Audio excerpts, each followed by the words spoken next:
pelajaran pada pagi hari ini, sebenarnya kita berdoa menurut agama dan kepercayaan kita masing-masing. Berdoa dimulai.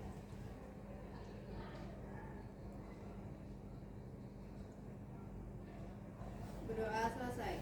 Tekan salam. Assalamualaikum warahmatullahi wabarakatuh. Waalaikumsalam warahmatullahi wabarakatuh. Baik, sebelum memulai pembelajaran pada hari ini, Ibu akan absen dulu ya. Yang tidak hadir siapa? Aprilia. Kenapa April sakit? Izin?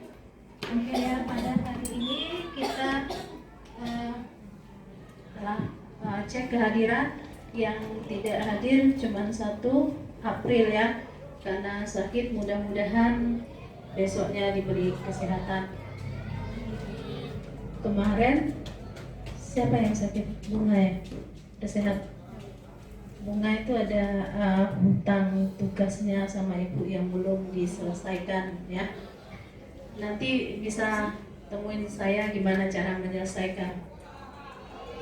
Baik, untuk hari ini sebelum kita mulai pembelajaran, kita akan membuat keyakinan kelas dulu ya. Keyakinan kelas ini salah satu budaya positif yang harus dikembangkan di sekolah ya. Selama ini kita mengetahui ada aturan ya kan, kalian taunya aturan. Nah, kenapa sekarang kok keyakinan kelas, tidak aturan kelas? Kalau aturan itu biasanya kita melaksanakan karena itu aturan. Kalau itu bukan aturan, kemungkinan besar kita tidak akan melaksanakan. Nah, kalau kita sudah merupakan itu keyakinan kita, maka tidak ada pengawas, tidak ada guru, kita akan tetap melaksanakan karena itu sudah merupakan keyakinan. Beda dengan aturan tadi. Kalau aturan, kita akan kebanyakan siswa melaksanakan karena ada keterpaksaan. Keterpaksaan kenapa? Karena itu merupakan sebuah aturan, keharusan. Nah, kalau keyakinan itu muncul dari dalam diri kita masing-masing. Baik, kita akan mulai nanti. Ibu akan membagikan keyakinan kelas ini, kita sepakati bersama, kita terapkan bersama, kita laksanakan bersama ya. Ibu akan bagikan kertas ini nanti, kalian boleh tulis apa yang kalian usulkan ya. Apa yang kalian usulkan sebagai keyakinan kelas yang akan kita pakai dalam pembelajaran.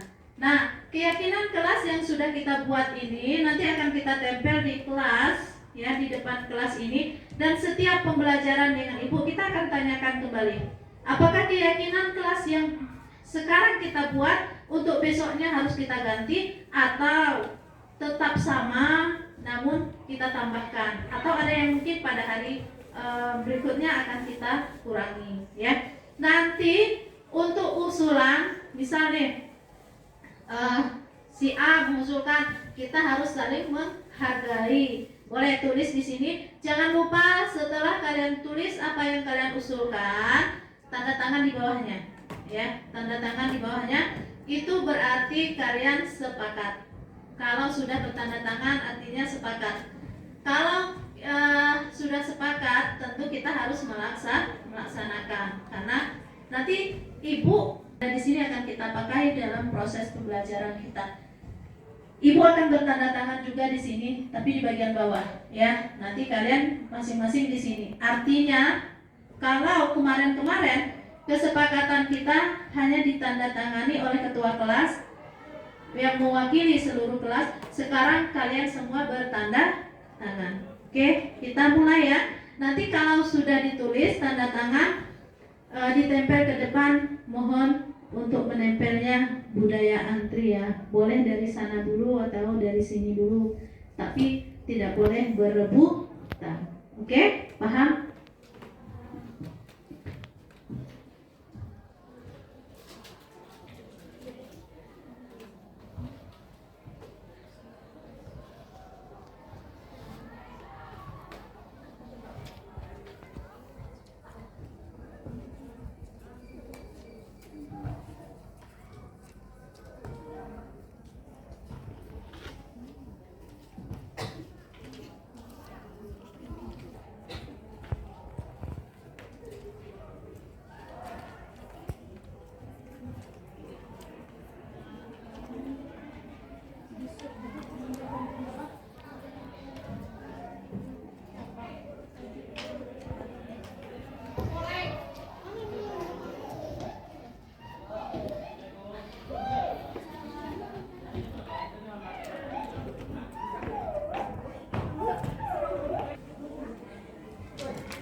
Baik, silakan yang sudah selesai.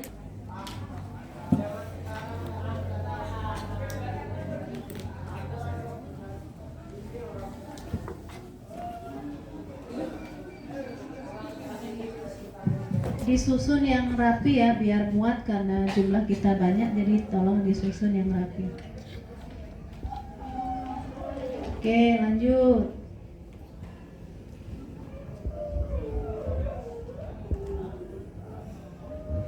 Berikutnya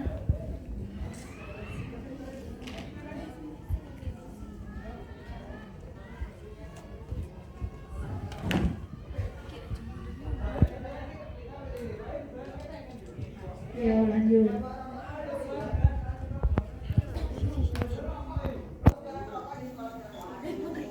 Silahkan disusun yang rapi ya, disusun yang rapi.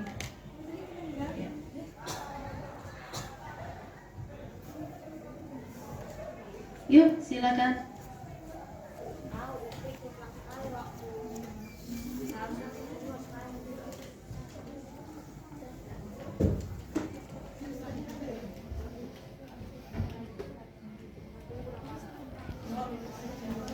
Ya, oke, silahkan dilanjut.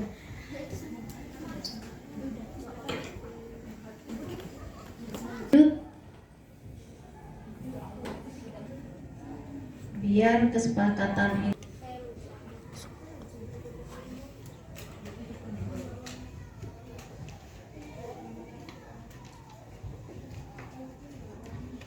siapa lagi?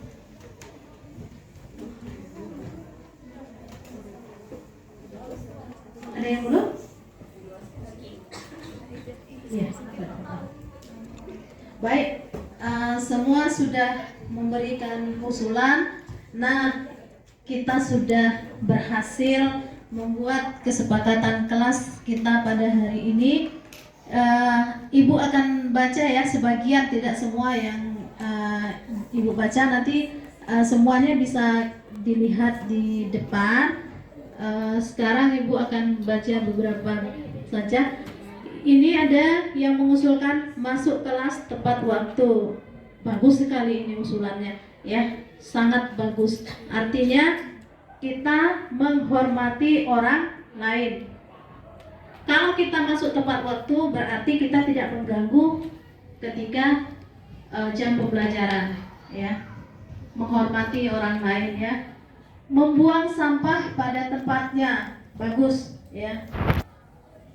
Menjaga kebersihan, karena kebersihan adalah sebagian dari iman, dan termasuk juga kebersihan itu salah satu cara menjaga kesehatan. Kemudian istirahat tepat waktu, boleh, bagus, ya. Tidak mengganggu teman saat jam pelajaran, bagus sekali. Menghargai sesama teman, ya. Tidak boleh makan saat jam belajar sedang berlangsung, bagus, mantap, ya. masuk dan keluar sesuai jam yang sudah ditentukan. Nah, ini semua apa yang kalian usulkan yang sudah tertulis di sini semuanya bagus. Semuanya untuk kebaikan yang memang benar-benar dampaknya positif untuk kita semua, ya. Baik, ini sudah kita sepakati ya untuk kita laksanakan setiap proses pembelajaran setiap hari.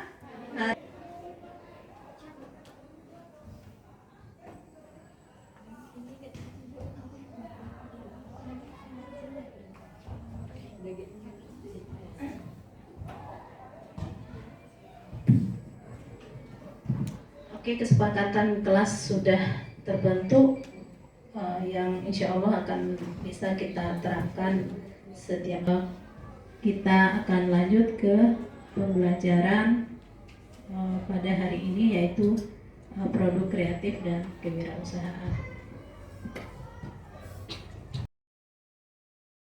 Kita panjatkan kehadiran Allah Subhanahu wa Ta'ala, berkat rahmat-Nya kita semua masih diberikan kesempatan, diberikan nikmat sehat, yang alhamdulillah Bapak Ibu yang berada di ruangan ini selalu bersyukur. Bapak Ibu diberikan nikmat sempat itu harus kita syukuri. Disampaikan oleh kemudian sholawat seiring salam kita haturkan ke pundak Nabi Agung Nabi Muhammad SAW. Tentulah kita yang di ruangan ini pasti sangat berharap diakui sebagai umatnya kelak di yaumil akhir, ya. Bapak Ibu yang saya hormati, saya berdiri di sini sebenarnya bukan Bapak Ibu. Jadi saya berdiri di sini bukan untuk menggurui Bapak Ibu, ya, bukan untuk menggurui. Saya yakin dan percaya Bapak Ibu semua yang berada di sini sudah profesional, sudah pada tahu semua dengan tupoksinya. Namun terkadang kita juga harus saling mengingatkan. Ada mungkin yang sudah lupa, yang jalannya sudah mungkin agak bengkok, kita luruskan, ya Bapak Ibu, ya. Sebelumnya sekarang ini ada pendaftaran untuk calon pengajar praktek dan calon guru penggerak. Bapak Ibu mendapat. Nah, ini hanya untuk memotivasi Bapak Ibu, mari keluar dari zona nyaman. Jangan lihat kegiatan itu dari motivasi eksternal, lihatlah dari motivasi yang timbul dari dalam diri kita untuk meningkatkan kompetensi kita, ya Bapak Ibu. Itu hanya sekedar intermezzo. Nah, yang sesungguhnya yang ini Bapak Ibu, ini salah satu tugas saya sebenarnya Bapak Ibu, ya, saya lupa untuk mensosialisasikan budaya positif yang harus kita kembangkan di sekolah. Dan Bapak Ibu memang harus tahu, karena ini kita harus terapkan di sekolah kita. Budaya positif itu Bapak Ibu terlahir dari kebiasaan positif yang kita laksanakan. Banyak kebiasaan positif yang sudah kita lakukan di SMK 2, ya Bapak Ibu, namun belum maksimal, sehingga dia belum menjadi budaya positif. Mana yang kebiasaan baik yang sudah kita laksanakan? Contoh Bapak Ibu, kita melaksanakan kegiatan yasinan Jumat rutin, itu salah satu kegiatan pembiasaan positif. Nah, pembiasaan positif ini dia akan menjadi budaya positif apabila dilakukan secara terus-menerus, dibiasakan berkala ya, terus menerus. Yang pada akhirnya anak atau siswa itu menyadari bahwa itu adalah keyakinan bagi mereka, bukan hanya sekedar aturan yang mereka harus ikuti. Kalau sekarang di sekolah kita itu anak-anak mengikuti sesuatu karena aturan. Jadi kalau tidak ada aturan, maka mereka tidak akan ikut. Nah, bagaimana kita menumbuhkan motivasi anak ini agar mereka melakukan suatu kegiatan itu karena keyakinan mereka, ya, karena keyakinan mereka. Sehingga kalau sudah mereka yakin itu baik, maka mereka tanpa pengawasan Bapak Ibu, mereka akan tetap melaksanakannya, ya. Kemudian kebiasaan lain, gotong royong itu termasuk kebiasaan positif. Sholat berjamaah Bapak Ibu, ya, itu salah satunya yang harus kita kembangkan dan kita biasakan pada diri anak.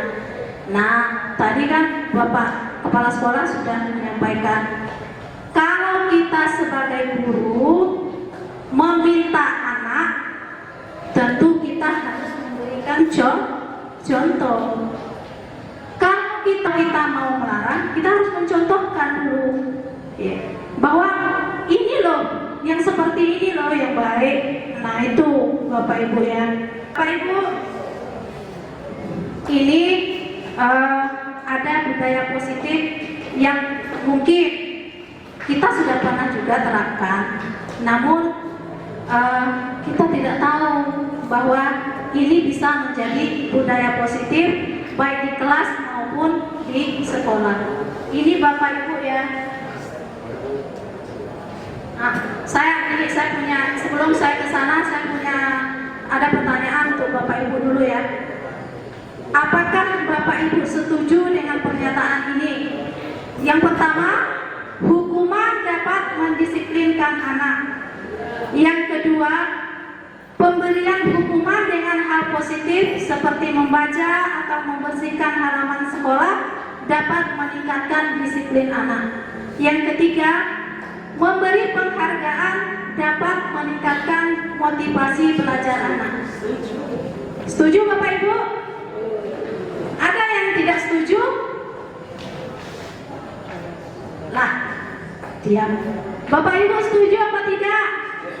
Ya. Kemana kadang pakai push up loh. Pakai push up. Itu dalam saya pakai lari. Tambahin lagi tidak aman. Terus?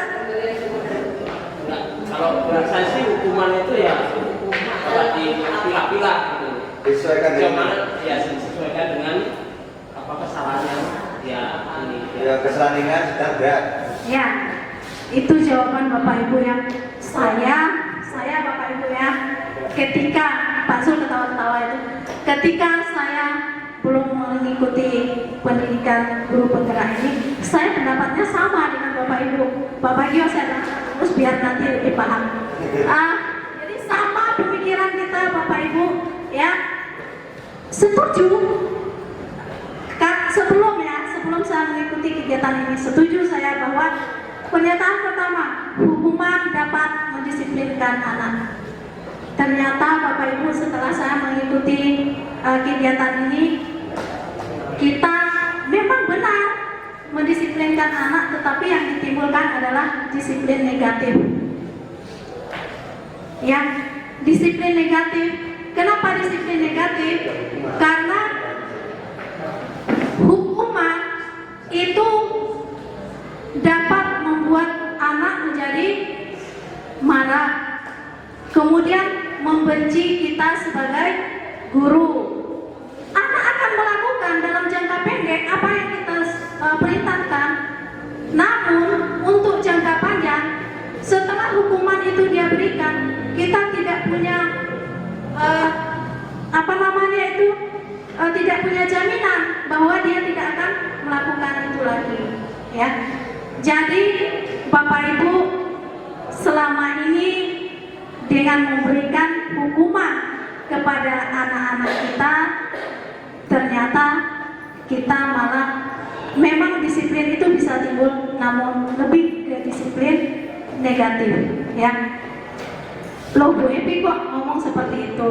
Iya, ada di sini posisi kontrol kita sebagai seorang guru yang bisa kita terapkan, ya, ketika kita menyelesaikan permasalahan yang ada pada siswa.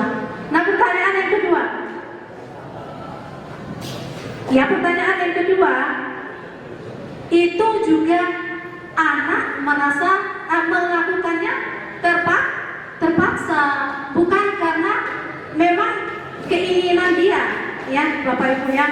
Kemudian yang ketiga, ini yang sering kita anggap positif, sebenarnya juga kurang pas, Bapak Ibu. Memberi penghargaan dapat meningkatkan motivasi belajar anak. Anak yang seperti apa yang akan termotivasi?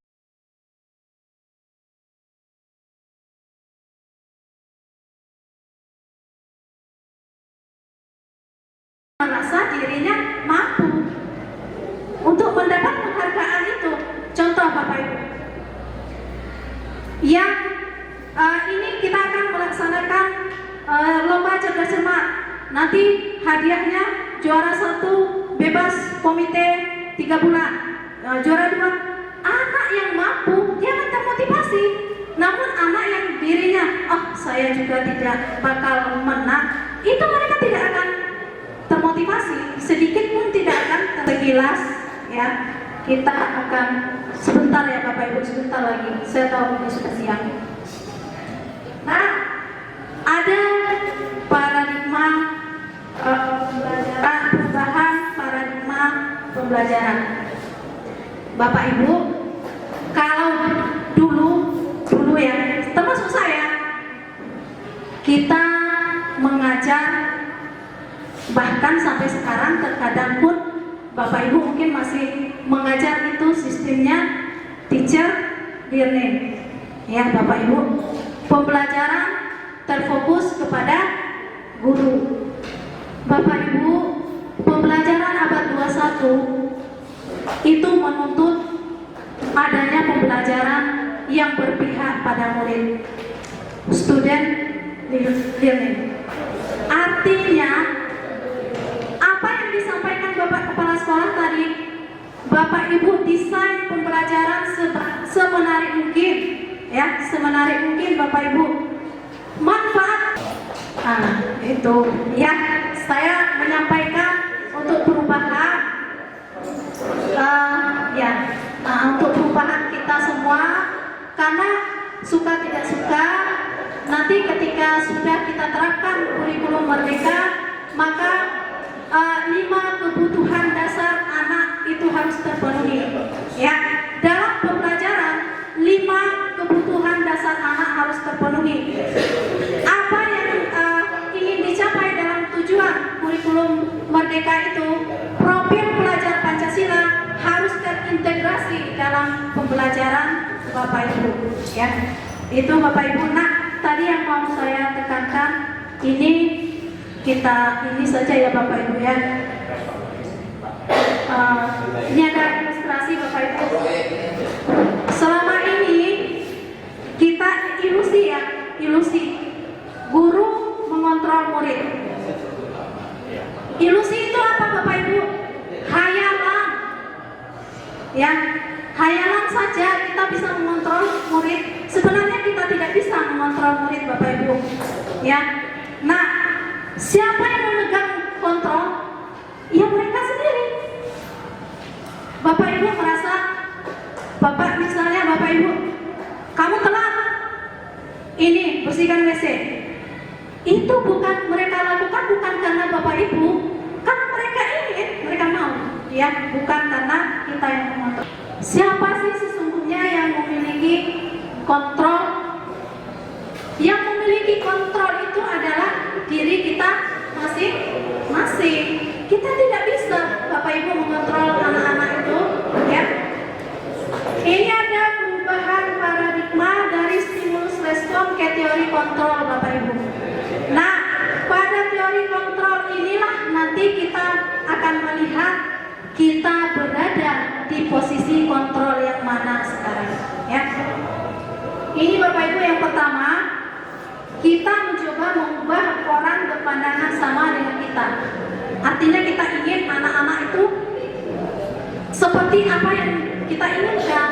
Nah, pada teori kontrol itu Bapak Ibu, anak-anak itu memiliki kebutuhan yang berbeda-beda, ya, sehingga kita harus menerima perbedaan itu, ya.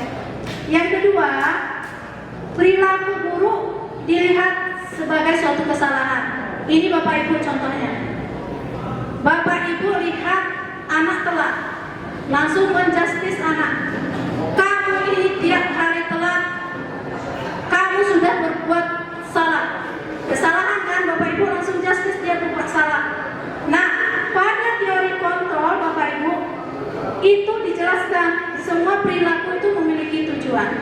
Artinya di sini kita harus cari tahu dulu kenapa dia telat. Mungkin benar ban motornya bocor, tentu kita harus terima alasan itu. Tidak langsung kita justis kamu berbuat salah, ya. Kemudian berikutnya, orang lain bisa mengontrol saya, ya. Itu pada stimulus respon. Sebenarnya tidak ada yang bisa mengontrol kita Bapak Ibu. Yang bisa mengontrol diri kita itu kita sendiri. Contoh, Bapak Ibu sekarang masuk tepat waktu, itu bukan karena Bapak Kepala Sekolah menginginkan Bapak Ibu masuk tepat waktu. Kalau itu keinginan Bapak Kepala Sekolah, bisa saja Bapak Ibu tidak laksanakan. Tapi kalau sudah saya ingin masuk tepat waktu, ya tepat waktu, ya Bapak Ibu, ya. Itu harus muncul dari teori apa? Dari motivasi intrinsik yang ada di diri kita. Kemudian berikutnya, pada stimulus respon ini model berpikir menang kalah. Artinya guru harus menang, siswa bersama. Namun pada teori kontrol di sini model berpikir menang-menang. Inilah Bapak Ibu terakhir kita bahas, nanti sudah selesai. Disinilah disiplin positif yang terbentuk dari teori kontrol atau teori pilihan yang dikembangkan oleh Dr. William Glasser, ya. Bapaknya saya. Di situ ada di sini ada Bapak Ibu, Anda tidak bisa mengontrol orang lain, ya. Memang kita tidak bisa mengontrol orang lain, karena yang bisa mengontrol diri kita adalah kita sendiri. Kemudian di sini ada motivasi, ya. Semua perilaku tadi memiliki tujuan. Ada 5 posisi kontrol. Bapak Ibu, kita masuk ke 5 posisi kontrol ini, ya.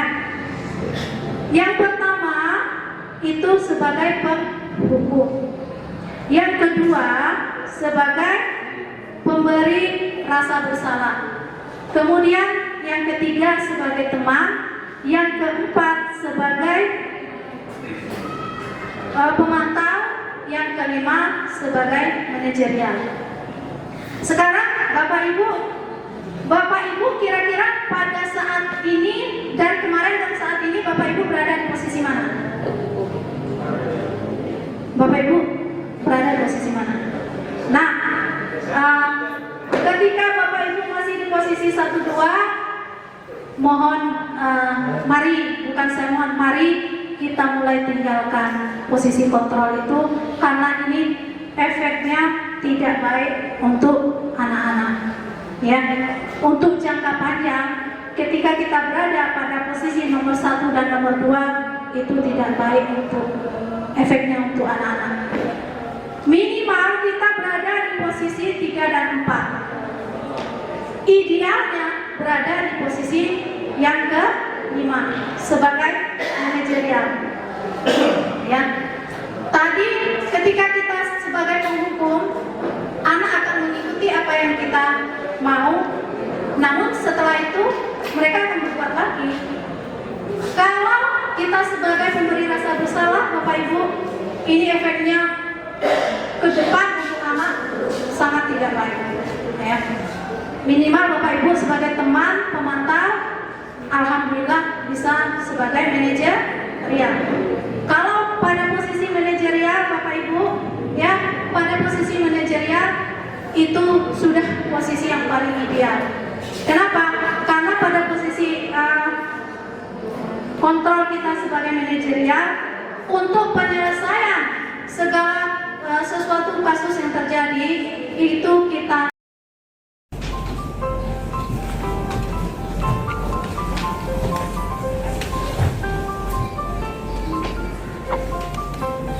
Lilis, Lilis, kenapa?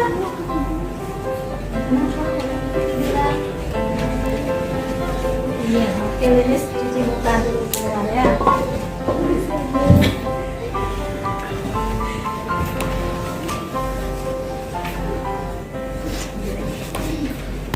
Lilis, nanti Lilis setelah istirahat nemuin ibu di kantor ya. Ya, sekarang duduk. Lilis, Ibu mau tanya, tadi waktu Ibu ngajar, Lilis kelihatan tidur di meja. Kenapa, Lilis? Bu, tadi malam saya tidurnya kemalaman karena bantu orang tua saya buat kue untuk dijualkan pagi ini. Oh, alasan lain selain itu? Nggak ada Bu, saya mohon maaf, tolong jangan panggil orang tua saya. Oke, tidak masalah, tidak, karena semua orang itu pernah berbuat salah. Jadi Lilis bukan satu-satunya orang yang berbuat salah. Namun kita menyadari kesalahan kita itu jauh lebih baik. Nah, kira-kira menurut Lilis ada nggak solusi Lilis bisa tetap membantu orang tua, namun sekolahnya tidak terganggu? Ada Bu, Raya buat kuenya sore pulang sekolah saja agar tidurnya tepat waktu. Oke, nah itu juga ide yang bagus. Lilis bisa mulai membantu orang tuanya pulang sekolah, bisa langsung membantu orang tua. Nanti ketika jam tidur bisa tidur tepat waktu. Jadi paginya bisa bangun lebih awal. Terima kasih Bu. Iya, sama-sama. Jadi mulai Lilis benar-benar yakin bisa menerapkan hal itu? Yakin Bu, insya Allah nanti saya langsung melaksanakan. Oke, kalau seperti itu Ibu harus punya tekad yang kuat untuk membantu orang tua dan tetap untuk melakukan perubahan, tetap fokus pada sekolah ya. Mulai besok untuk di sekolah ya Lilis ya. Ya, oke. Sekarang Lilis boleh kembali ke kelas. Ya. Ini proses belajar mengajar akan berjalan dengan lancar, kondusif, teratur, serta menyenangkan. Baik. Kesepakatan dibuat, kita selama pembelajaran membuat kelas kita menjadi lebih nyaman sebab kita semua bisa mematuhi kesepakatan tersebut, kemudian menjadi kelas kita lebih damai, lebih terarah, serta lebih teratur dalam pembelajaran tersebut.